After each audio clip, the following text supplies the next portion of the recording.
ಕೊಲೆ ಕೇಸ್ನಲ್ಲಿ ವಿನಯ್ ಕುಲಕರ್ಣಿಗೆ ಜೀವಾವಧಿ ಶಿಕ್ಷೆ ಆಗಿದೆ. ಜೈಲಲ್ಲಿ ಕಂಬಿ ಎಣಿಸ್ತಾ ಇದ್ದಾರೆ. ತಂದೆ ಬಗ್ಗೆ ಸೋಷಿಯಲ್ ಮೀಡಿಯಾದಲ್ಲಿ ಮಗಳು ಪೋಸ್ಟ್ ಅನ್ನು ಹಂಚಿಕೊಂಡಿದ್ದಾರೆ. ವಿನಯ್ ಕುಲಕರ್ಣಿಯ ಎರಡನೇ ಮಗಳು ದೀಪಾಲಿ ತಂದೆಯನ್ನ ನೆನೆದು ಸೋಷಿಯಲ್ ಮೀಡಿಯಾದಲ್ಲಿ ಒಂದು ಪೋಸ್ಟ್ ಅನ್ನು ಹಾಕಿರೋದು. ಎರಡನೇ ಮಗಳು ದೀಪಾಲಿ ವಿದ್ಯಾರ್ಥಿ ನಾಯಕನಿಂದ ಈಗಿನವರೆಗೂ ಬೆಳೆದು ಬಂದ ಬಗ್ಗೆ ಪೋಸ್ಟ್ ಅನ್ನು ಹಾಕಿರೋದು. ತಂದೆಯ ಜೊತೆ ಇರುವಂತಹ ಫೋಟೋವನ್ನ ಹಾಕಿ ಮಗಳು ಒಂದು ರೀತಿ ಬೇಸರವನ್ನು ಹೊರಹಾಕಿದ್ದಂತೆ ಹೇಳಬಹುದು. ಯಾಕಂದ್ರೆ ತಂದೆ ಜೈಲಿಗೆ ಹೋಗಿದ್ದಾರೆ, ದೋಷಿ ಅಂತ ಪಟ್ಟ ಸಿಕ್ಕಿದೆ. ರೈತ ಕುಟುಂಬದಲ್ಲಿ ಜನಿಸಿ ಡೈರಿ ಮಾಡಿದ ಬಗ್ಗೆ ಪ್ರಸ್ತಾಪ ಮಾಡಲಾಗಿದೆ. ತಂದೆಯ ನೈತಿಕತೆ ಮತ್ತು ಸತ್ಯದ ಮೇಲೆ ನಂಬಿಕೆ ಇದೆ ಅಂತ ಪೋಸ್ಟ್ನಲ್ಲಿ ಬರ್ಕೊಂಡಿದ್ದಾರೆ ದೀಪಾಲಿ. ನ್ಯಾಯಾಂಗ ಹೋರಾಟ ಮಾಡೋ ಬಗ್ಗೆಯೂ ಮಗಳು ಪೋಸ್ಟ್ ಅನ್ನ ಹಾಕಿರೋದು.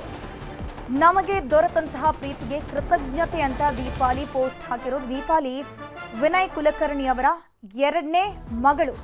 ತಮ್ಮ ತಂದೆ ನಡ್ಕೊಂಡು ಬಂದಂತಹ ದಾರಿ, ಯಾವ ರೀತಿ ಕಷ್ಟಪಟ್ಟಿದ್ರು, ರೈತರ ಕುಟುಂಬದಲ್ಲಿ ಹುಟ್ಟಿ ಬೆಳೆದು ಡೈರಿಯನ್ನ ಮಾಡಿಬಿಟ್ಟು ಅದರಿಂದ ಮುಂದೆ ಬಂದು ಸಾಕಷ್ಟು ಜನರಿಗೆ ನೆರವಾಗಿದ್ದಾರೆ ಅನ್ನುವಂಥ ವಿಚಾರವನ್ನು ಮುಂದಿಟ್ಕೊಂಡು ಫೋಟೋವನ್ನು ಹಾಕಿ ತಮ್ಮ ತಂದೆ ಜೊತೆಗೆ ಚಿಕ್ಕ ವಯಸ್ಸಲ್ಲಿರುವಂತಹ ಫೋಟೋಗಳನ್ನೆಲ್ಲ ಶೇರ್ ಮಾಡಿ ಒಂದು ಪೋಸ್ಟ್ ಅನ್ನು ಹಂಚಿಕೊಂಡಿದ್ದಾರೆ ದೀಪಾಲಿ.